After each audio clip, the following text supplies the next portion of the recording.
I dare say that the hardest time that postpartum women have isn't necessarily the first few weeks after having a baby. And this is why.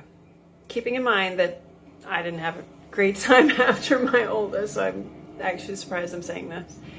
I think in the beginning, there's expectations that it's going to be hard. There's going to be a lot of things that come up. You'll figure it out.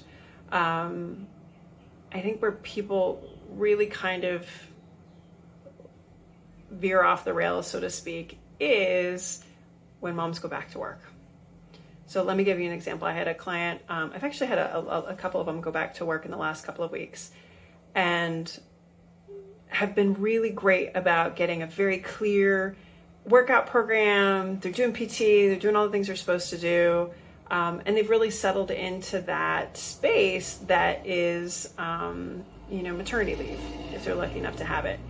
And so they've got that down, and then all of a sudden work starts, and you can have that planned out to a T. And let's just be honest, work, life, and the whole world is out to blow that up.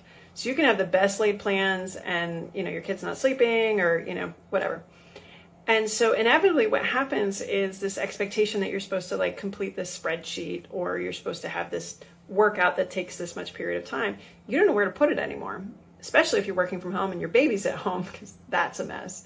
And you have to hide, and it's like a whole thing. So one of the first times that moms are hitting up against the expectations that they have for themselves is when they go back to work. And I always tell moms, I'm like, when you have a challenging time ahead, you need to dial back those expectations. And I talk about kind of building habits. I reference James Clear a ton in setting up those habits, and having a survival home exercise program or a PT program where you're not doing the whole list of things or the whole spreadsheet your trainer gave you. Maybe you have 3 things that you do. You know exactly when you do them. So maybe you feed your baby, and then you do them right before you start your work. You've got to know what's exactly coming before and exactly after. And you just start showing up for that. And that's better than nothing, because trust me, if you're trying to do this whole big thing, you spin around in circles, for 20 minutes trying to figure out where to start, or, is the baby going to go to sleep? Then you end up doing nothing. So the first thing when you're trying to get back to work is keep those expectations low, literally survivor. Your kid needs feeding, you need sleep, get a walk in, that's your survivor workout, or you have 3 exercises that you're doing. And then give yourself a time frame. Okay, I'm going to do this for a couple weeks, and then I'm going to level up. The only caveat to that is if in a couple of weeks there's the holidays, and I'm going to go visit, I'll have a lot more time. No, you won't. No, you won't. I always overestimate the time that I'll have when I go visit my parents. I won't have that time. Partially because it's a time change and I fall asleep. But again, underestimate, because you want to set yourself up for success.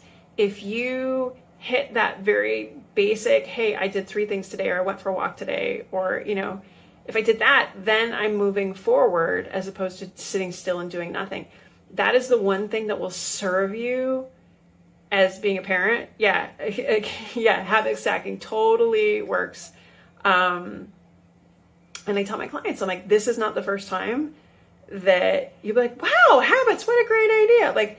My kids are 11 and 9. I'm constantly trying to remind myself of that stuff. It'll happen seasonally, it's getting darker now, and so trying to fit in shorter little runs and not have to do it in the dark. Well, where does that fit in? There's so many things. Oh, I gotta put on my glasses. I agree so much on this one. I was so overwhelmed that I wanted to do everything. Yes, baby steps are better than nothing. And again, we're playing the long game here. We're playing the long game. It is so important to just build those habits in. But here's the other thing too. If you're in survivor mode, know when it's time to take another step again. So for example, okay, you've got your routine. Okay, we're doing this. Oh, holidays, we're just going to try and walk during the holidays. And then the second you get back, you need to get back into that routine.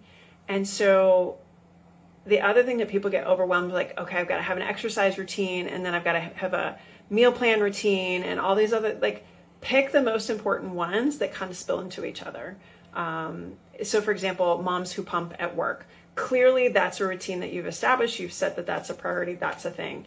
Tack something onto that. Tack something that you already have prioritized and then kind of build on that a little bit. But again, I think returning to work is one of those times that moms don't get enough credit. They're expected to now be a mom that they're still learning how to do, build their body back and, fulfill the work capacity that they had previously and get caught up and meet all the new people and that sort of thing. It's a lot. It's totally a lot.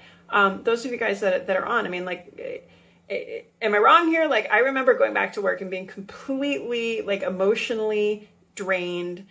Every moment was either like I'm working, I'm writing a note, or I'm pumping. And of course, like, the pump room at the hospital at the time that I was working at was on the other side of the hospital. So that made no sense. So I'm trying to, like, lock my treatment door and make sure nobody's coming in while I'm pumping, and trying to pump and type your notes. Like, that's a hot mess too. So I had a client today at the pumping room in her facility. There's no Wi-Fi. Come on.